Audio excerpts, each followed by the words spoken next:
Welcome to my YouTube channel. Dive into the magic of African folktales, where wisdom, wonder, and culture come alive. Like, share and subscribe. Let's begin. The drums stopped. Dead silence fell over the crowd as flames licked at the spirit dancers' sacred robes. In that moment of chaos, the mask slipped, and hundreds of eyes widened in shock.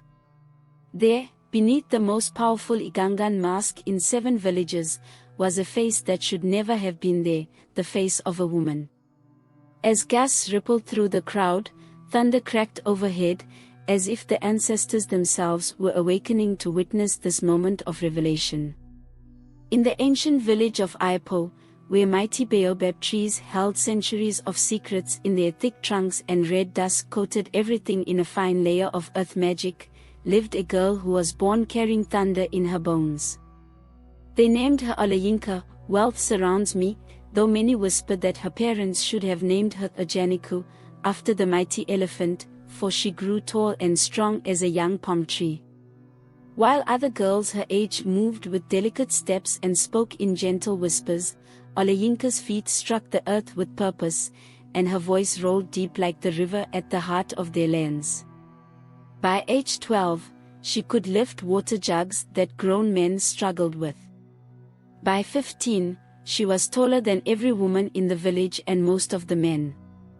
Her father, Babajid, was the village's most powerful spirit medium, the one chosen by the ancestors to wear the sacred Egungun mask and bridge the gap between the living and the dead. When he danced, wearing layers of colorful cloth and the mask carved with ancient symbols, it was said that even the trees held their breath. People came from 7 villages to witness his dances, to feel the presence of ancestors moving through his body as he whirled and leaped in the sacred grove. Olayinka's mother, Eraik, was a respected herbalist who knew the secret language of plants and could heal almost any ailment. She had prayed for a daughter who would learn her craft, who would sit patiently grinding herbs and memorizing the healing songs passed down through generations of women. Instead, she got Olayinka, whose powerful hands crushed delicate leaves to pulp and whose restless energy made her incapable of sitting still through long lessons about plant spirits. "She is marked by the spirits," the village elders would whisper when Olayinka walked by. Perhaps she angered them in a past life. Children created games around avoiding her shadow, believing it carried the weight of her strangeness. Young men who might have sought her hand in marriage kept their distance, intimidated by her height and strength. Even the old woman at the market, who usually had kind words for everyone, would quiet their conversations when she passed. But Olayinka found solace in the night. When darkness draped itself over the village like a mother's protective arms, she would slip away to the sacred grove where her father practiced his Egungun dances.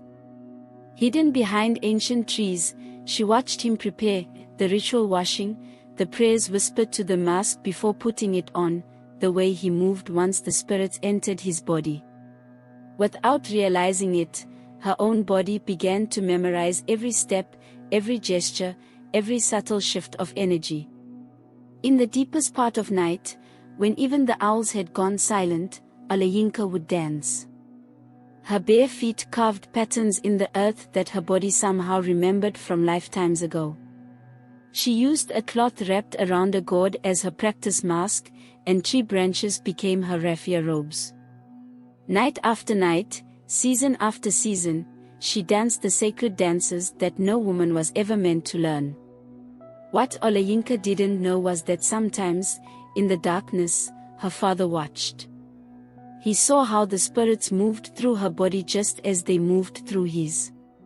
He noticed how the night wind changed direction to follow her movements, how the fireflies gathered to watch, how the ancient trees seemed to lean in closer when she danced. But tradition was tradition, and some boundaries were not meant to be crossed. Or so he thought. Everything changed during the preparation for the Great Harvest Festival. It was the most important celebration of the year, when the entire village gave thanks to the ancestors for their protection and bounty. Without proper ceremonies, led by the Egungun dancer, the harvest would fail and hunger would stalk the land like a hungry leopard.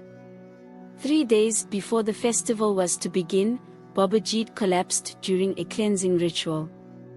The sickness came suddenly, a burning fever that made him shake like a leaf in strong wind. Erik used every herb and healing song she knew, but nothing could break the fever's hold. The village erupted in worried whispers. Who would lead the harvest ceremonies? Who would ensure the ancestors' blessings? The closest village with another powerful enough Egungun dancer was 3 days' journey away. Messages were sent, but the rains had made the paths treacherous. As each day passed without word, the worry grew heavier. Olayinka watched her father thrashing in fever dreams, calling out to ancestors only he could see. She watched her mother's hands shake as she prepared poultice after poultice. She watched the yam leaves in the fields begin to yellow, as if they too could sense the ancestors' absence. On the eve of the festival, she made her decision. After helping her mother change her father's sweat-soaked cloths, Olayinka slipped away to the sacred grove. There, hanging from the eldest Iyapo tree, was her father's Egungun mask. Generations of prayers had been whispered into its wooden face. Countless ceremonies had imbued it with power. Women were forbidden even to touch it, let alone wear it. As she reached for the mask, a voice spoke behind her. The punishment for a woman touching the sacred mask is death. Olayinka spun around to find Egbej, her father's apprentice, standing in the shadows. He was a thin, bitter man who had always resented how Babajit seemed to favor his strange daughter over his official successor. The punishment for failing the harvest ceremonies is death for the entire village, Olayinka replied, her voice steady despite her racing heart. Would you rather preserve one rule or save many lives? You speak of saving lives. Egbej sneered. You would bring disaster upon us all. The ancestors would curse any ceremony led by a woman. The ancestors care about the dance, not the dancer, Olayinka said, remembering her father's words from long ago. They care about the respect shown, the prayers offered, the connection maintained. Pretty words from someone about to commit sacrilege. Egbej stepped forward, reaching for the mask. I won't allow it. What happened next was like a scene from the ancient stories. As Egbej's fingers brushed the mask, a swarm of angry bees emerged from the darkness, forcing him to flee. Olayinka stood untouched, her heart pounding. Had the ancestors sent the bees? Or was it just fortune's fickle smile? She didn't wait to find out. With trembling hands, she took down the mask. It was heavier than she expected, warm despite the cool night air. As she held it, memories flooded through her, not her own, but older ones, passed down through the wood itself. She saw generations of dancers, their bodies becoming vessels for ancient wisdom. She felt their power, their connection to something vast and timeless. Following the ritual preparations she had watched her father perform hundreds of times, Olayinka washed herself in herb-infused water. She whispered the sacred prayers, their words familiar on her tongue from years of secret practice. When she finally put on the mask, it felt like coming home to a place she had never been. The harvest festival began at dawn. The whole village gathered, worry evident on their faces. When the drums began their ancient rhythm, a figure emerged from the sacred grove. The Egungun dancer moved like nothing they had ever seen before, part smoke, part lightning, part dream. The raffia robe swirled in impossible patterns, creating shapes that spoke of past glories and future promises. For 6 days, the mysterious dancer led the ceremonies. Children sat entranced, their usual restlessness forgotten. Old men wept openly, saying they could feel their own ancestors walking among them. Even the skeptical elders found themselves swaying to the rhythms, drawn into the power of the dance. The yam leaves in the fields turned green again.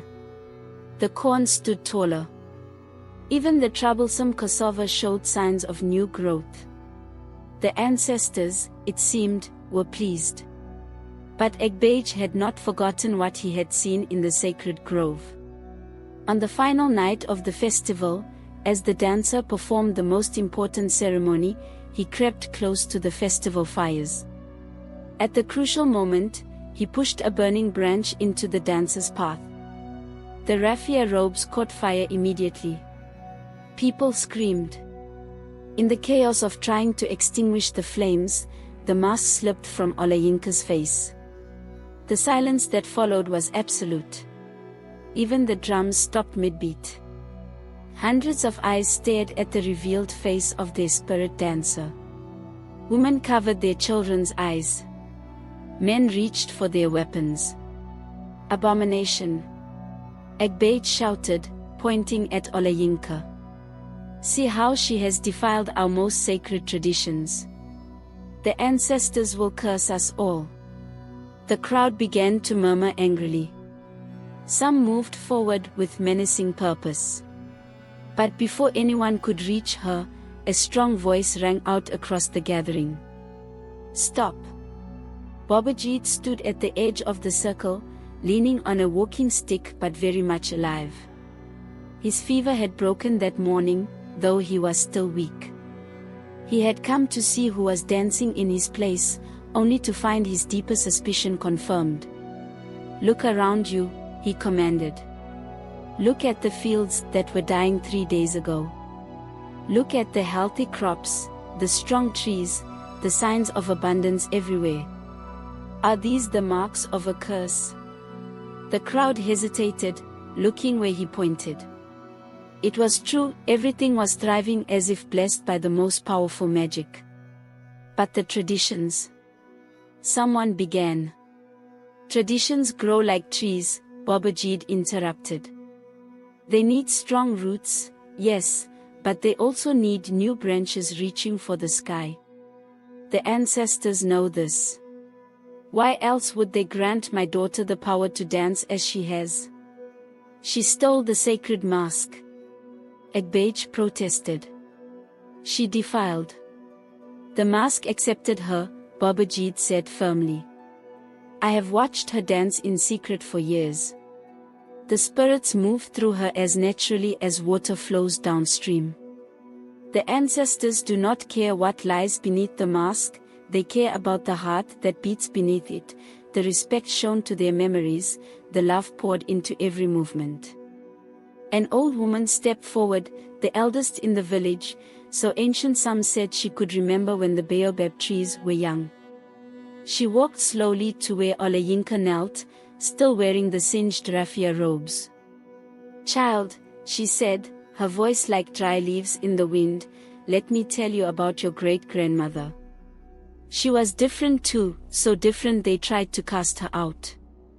But she became our greatest rain priestess, because the sky itself loved her strange songs. Sometimes the ones who are different are the ones most blessed by the spirits. One by one, others began to speak. They remembered times Olayinka's strength had saved lives during the building of new huts. They recalled how she had carried sick children to the healer's hut when no one else could make the journey. They spoke of her quiet respect for tradition, even as she lived outside its boundaries. The village chief raised his staff for silence. He was a man known for his wisdom, for finding paths through difficult problems. He studied Olayinka for a long moment, then turned to address the crowd. The ancestors have spoken through the harvest, he declared. They have shown their approval through abundance. From this day forward, the spirit dancer will be chosen by skill and calling, not by what lies beneath the raffia robes. A murmur went through the crowd, not angry this time, but thoughtful. Change was coming to their village, carried on the feet of a woman who dared to dance with spirits. Olayinka rose slowly, tears streaming down her face. The mask felt different in her hands now, not a disguise, but a bridge between worlds.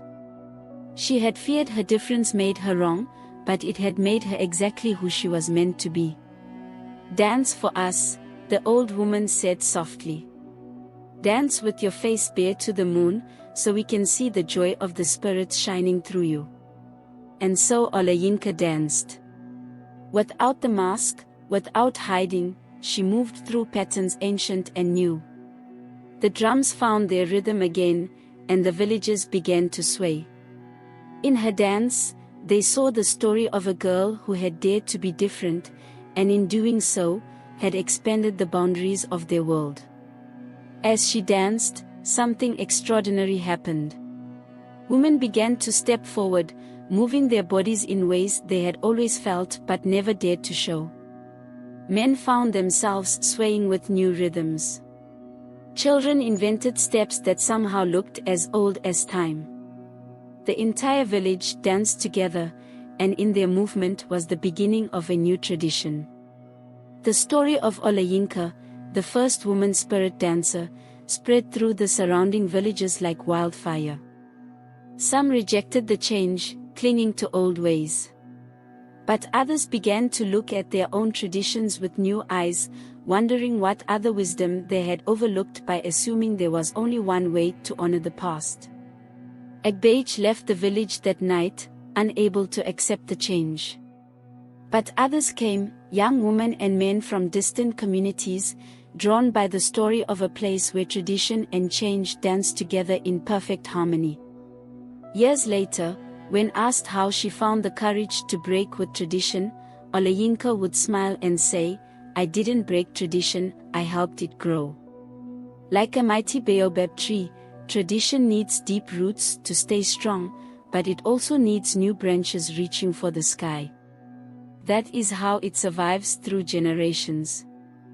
And so it was that in the village of Iyapo, where baobab trees still hold centuries of secrets and red dust still coats everything in earth magic, the spirit dancer continues to move between worlds, not despite being different, but because of it. Some say that on certain nights, when the moon is full and the drums echo through the hills, you can still see Olayinka dancing in the sacred grove, her movements teaching new generations that courage comes not from hiding who you are, but from daring to be exactly who you were meant to be. And if you listen closely to the wind in the baobab leaves, you might hear the ancestors whispering their approval, for they know that the strongest traditions are those that know how to dance with change.